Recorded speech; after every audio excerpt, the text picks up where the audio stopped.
The house on Clover Lane had always been an enigma. Nestled between more modern bungalows, it stood like a stubborn memory, its gables sharp, its windows like tired eyes. My grandmother, God rest her soul, had called it the house that remembers. She'd warned me against it, not with typical ghost stories, but with a quiet, almost fearful reverence. When it came up for sale, impossibly cheap, I dismissed her warnings as old-world superstition. I saw potential in its faded grandeur, a project, a blank canvas. The first thing I noticed after signing the papers, after the last real estate agent's car disappeared down the street, was the profound quiet. Not the peaceful quiet of an empty building, but a heavy, almost suffocating silence. It felt as though the very air held its breath, waiting for something. My initial weeks were a whirlwind of paint swatches and dust sheets.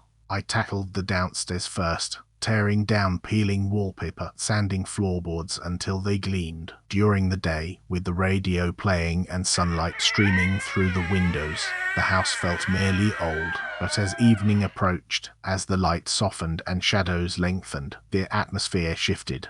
I'd catch glimpses of movement in my peripheral vision, a curtain swaying when no window was open, a shadow deepening just a little too quickly. And then there were the sounds.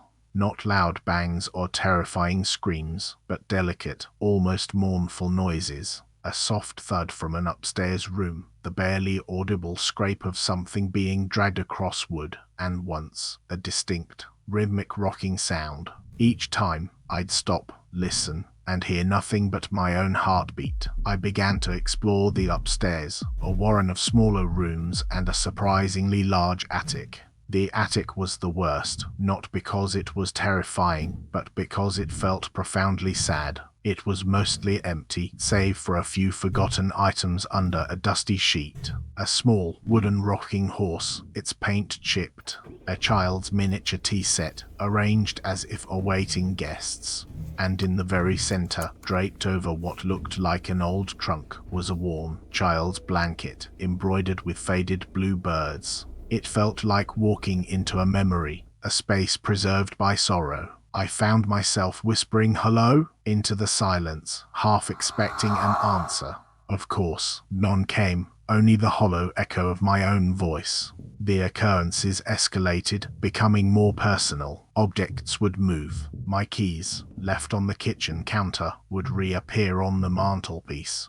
A book I was reading would be found face down on a different table. It was never malicious, never violent. It felt inquisitive, like a child's curious touch. I started leaving small gifts out, a smooth stone on the windowsill, a flower from the garden, half joking, half hoping to appease whatever presence shared my home. And then the dreams started.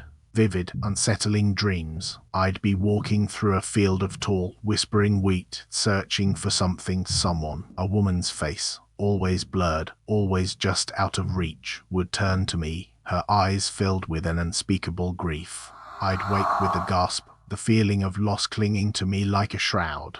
I confided in my neighbor, Mrs. Albright, a kindly woman who'd lived on Clover Lane for 60 years. She listened patiently, stirring her tea. "Ah, the old Miller place," she'd said, her voice soft. "Always a sad house. A young girl named Ilara. She died there. Not long after the war, a sudden fever. No one ever quite got over it. Not really." My blood ran cold. Ilara, the name from my dreams. Mrs. Albright continued. Her mother, Mrs. Miller, she never left that attic after Ilara passed. Just sat up there, day in, day out, with her daughter's things. Never spoke much to anyone again. Just waited. I felt a chill that had nothing to do with the cool evening air, the rocking chair, the child's things. It wasn't the child I was dreaming of. It was the mother.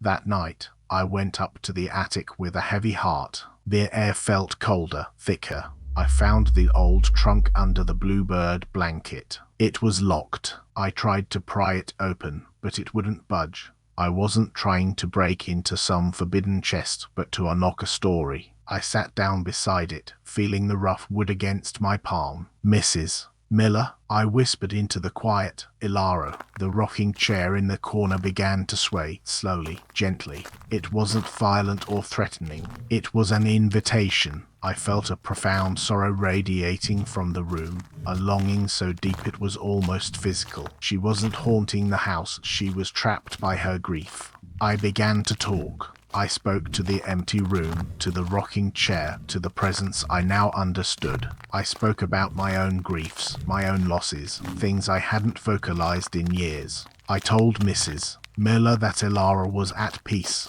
that it was okay to let go. I talked about how the house deserved to be happy again. I spoke for hours, my voice raspy.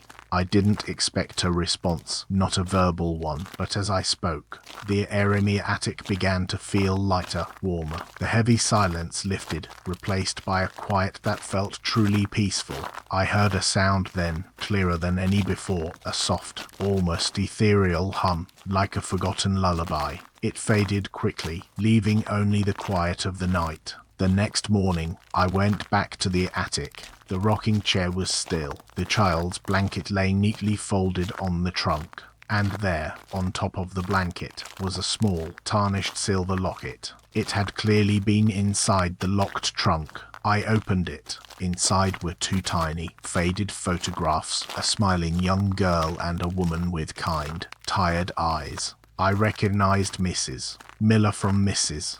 Albright's description. I took the locket downstairs, out into the sunshine, and buried it under the oldest rose bush in the garden, a small, private ceremony. From that day on, the house on Clover Lane felt different. The quiet was no longer heavy, but serene. The subtle movements ceased. The dreams stopped. I'll often think of Mrs. Miller, finally at peace, finally reunited with her Ilara. But sometimes, when the wind blows just right, I still hear a faint, distant hum, a lullaby carried on the breeze, a gentle reminder that some love, and some sorrow, truly lasts forever. The house remembers, but now it remembers peace. Thank you for listening. If this story found you in the dark, subscribe and turn on notifications. A new tale waits every night.